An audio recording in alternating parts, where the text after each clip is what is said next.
say something. I want to go back to a couple things that you touched on. When we talk about Ukraine, when we talk about the situation evolving in Syria, I think those situations were miscalculations by Russia. Because if Russia would have firmly intervened in Ukraine, I don't think it would have devolved in such a way that it has, and especially in Syria. And these two are interconnected because if you remove Russia from Ukraine and you remove Russia from the base that you just mentioned, and that was part of Ukraine in Crimea, and then you remove Russia from Syria, you literally have neutered Russia's naval potential, and she would not be a global power. She would be pushed back. Right. That's exactly the case, and that's why Russia did go into Crimea, Right. And save Sevastopol.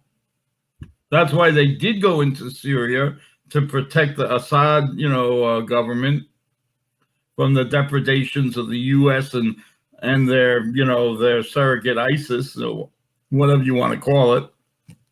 So they did, maybe a little late in the game, but they did, they did do what needed to be done, So they did push back, when push came to shove,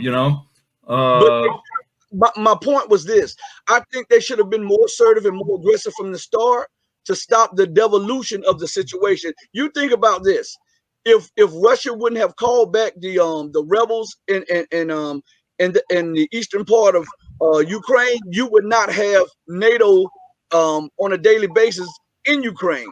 No, I agree. I agree with you. I have no dispute with what you're saying. I think Putin was he was being cautious. He was overcautious.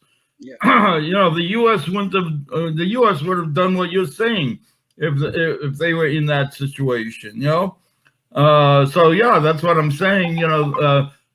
We try to portray Russia and China and Iran as aggressors, right? Well, we're the aggressors, and they're reacting to our aggression. They're reacting defensively. But during the time of the Soviet Union, they were much more prone to take the offense, so to speak. When they saw that, like we always talk, about the Hungarian Revolution and the Prague Spring. Well, those were CIA operations, in retrospect. We had infiltrated into Hungary back in '56. We had a whole, I don't know if you're familiar with, the what's it called? Gladio, I think it's. Yeah, Gladio, Operation Gladio. Yeah, Gladio. So we had our people there, and they were infiltrating, Eastern Europe, and fomenting rebellions and whatnot. This Hungarian operation in '56 and the Prague Spring. Well, there were contradictions in those countries, no doubt about it, but we went in there and exacerbated the contradictions and tried to turn those countries against, the Soviet Union. But it was always a very small minority, who were in the leadership of those movements. And we tried to, pump them up as if they represented the entire population. But they were regime change operations, and the whole idea was to turn Hungary, Czechoslovakia, East Germany, to turn them against the Soviets and install our own people in their place. So this has been going on forever. But the Soviets, more or less along the lines of what you're saying, they went in there and put a stop to it, right? They sent their troops into Hungary. They sent their troops into Czechoslovakia. They sent their troops into East Germany.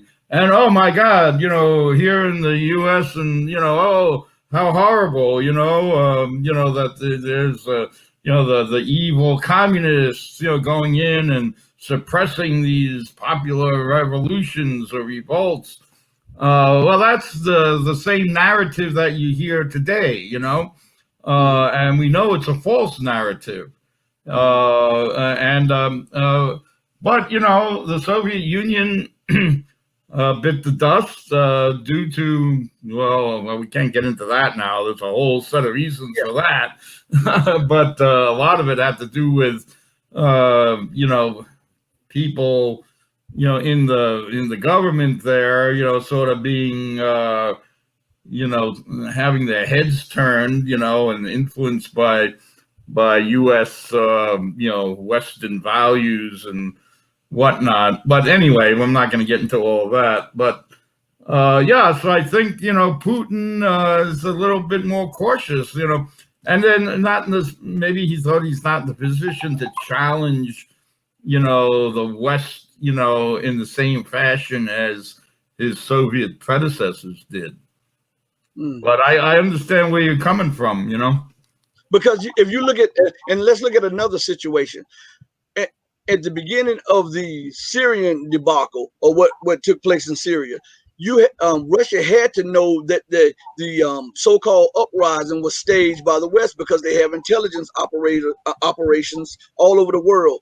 If they would have intervened and put in troops in the border between Turkey and Syria, Turkey would never have come in. And if they would have behind closed doors talked to Assad and say, make it look as though this is coming from you, to initiate the defense treaty that was put in place between Syria and the Soviet Union, and then Russia would have took over the skies. America would not go into any place where she does not have freedom to act over the skies.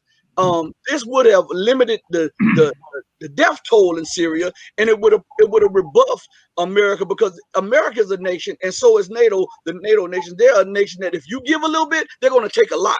If you don't push back with claws, they're going to scratch you. If you don't stand up to them, they're going to keep needling you. If Russia would have been more, Hey, I agree with you 100%. And you know, I think, you know, the Russians, they just probably had cold feet. You know, I mean, obviously that's the case. They didn't think that they, you know, wanted to push back.